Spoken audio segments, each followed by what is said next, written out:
అభినయ Darshan, pastor అభినయ దర్శన్ కేల్ కథం దుకాన్ బంద్. ముందు అసలు ఏం జరిగిందో ఒకసారి వీడియో చూడండి. అయ్యారు ఏమైంది? అయ్యారు ఏమైంది? ఏమైంది? ఏమైంది? ఈయన క్రియేట్ చేసిన రౌడీ ముగ్గులు ఈయనని కింద పడేసి పొడిచిన తర్వాత ఆయన పరిస్థితి ఎట్లా ఉంటుందో మనకు తెలుసు.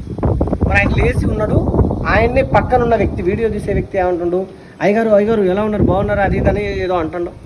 అన్న తర్వాత వాళ్ళు వెళ్ళిపోయారు. వెళ్ళిపోయిన తర్వాత మళ్ళీ ఆ వీడియో చూడండి ఒకసారి ఏం జరిగింది.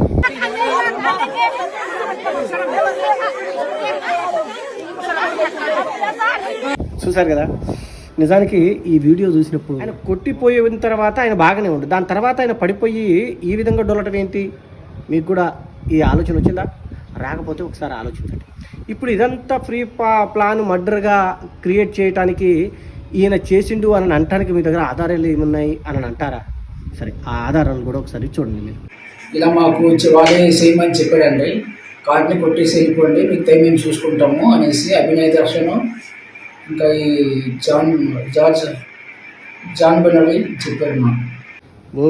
వీడిని ఎవరినో పెద్ద క్రియేట్ చేసి పెట్టారు, వాడి మాటలు వింటారా మీరు అని అంటారా? అయితే అభినయ దర్శనము వీళ్లకు వాయిస్ రికార్డింగ్ పంపింది, అది కూడా ఒకసారి వినండి. లెఫ్ట్ సైడ్ మట్టి రోడ్డు కనపడింది లోపలికి, ఆ మట్టి రోడ్డు లోపలికి వెళ్ళండి, ఈ లోపల మేము వస్తాం, కారు దూరం ఆగిద్ది. తర్వాత ఇంకా నేను వచ్చి మీకు ఒక 2 నిమిషాలు ట్రైనింగ్ ఇస్తా, ఎట్ట చేయాలా ఏందనేది చూద్దాం. బీరు బాటిల్ ఏమన్నా ఉంటే ఒక 2-3 ఎతకండి, ఎందుకంటే పొడవాలి కదా.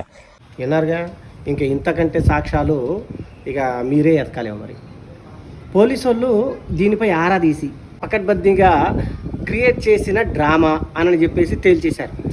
నాకు ఒక విషయం అర్థం కావట్లే, పాస్టర్ అభినయ దర్శన్ గారు కొద్దిగా ప్లాన్ చేస్తే మినిమం 10 రోజులు, 15 రోజులు, 20 రోజులు, కనీసం 5 రోజులైనా దీన్ని పోలీసులు ఛేదించడానికి ప్రయత్నాలు చేయాలి. కానీ ఎలాంటి ప్రయత్నాలు చేయకుండా కావాలని క్రియేట్ చేసిన ఆ విషయం అని చెప్పేసి ఒక్క రోజులోనే తేల్చేశారు. చూసారా ఎంత వీక్గా ఉన్నారు ఆ పాస్టర్ అభినయ దర్శన్ గారు. మీరు ఇది చేయాలంటే కొద్దిగా ప్లానింగ్ బాగా ఉండాలండి మీ దగ్గర, అది కొద్దిగా నేర్చుకుంటే బాగుంటుంది. ఈ విషయం పక్కన పెడితే జోగి రాసుకుంటే బూడిద రాలుతుంది అంటారు కదా, అగో వాడు వచ్చిన చూడండి. నీ మీద జరిగిన దాడి గురించి మాట్లాడాం. ఇవాళ మేము ట్రోల్ అవుతా ఉన్నాం.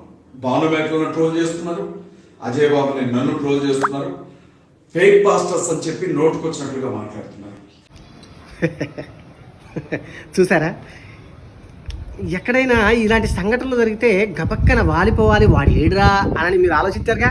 ఇక వచ్చేసింది, ఎక్కడన్నా పాస్టర్లపై ప్లానింగ్తో చేసిన అటాక్ ఏదైనా ఉంటే అక్కడ ముందు వాలిపోయేది వీడే, ఈ అజయ్ బాబు వాడు, ఎర్రప్ప అనేటోడు.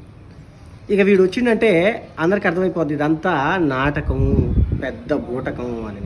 ఇక నేను దీని గురించి చెప్పాలనే ఆలోచన నాకు రావట్లేదు. కానీ దీనిపై మీ కామెంట్లు ఏమన్నా అయితే బరాబర్ కామెంట్లు చేసి, అలాగే ఈ వీడియో పాస్టర్లకు, ముఖ్యంగా పాస్టర్లకు చేరేంత వరకు షేర్ చేయండి. జై శ్రీరామ్, భారత్ మాతాకి జై.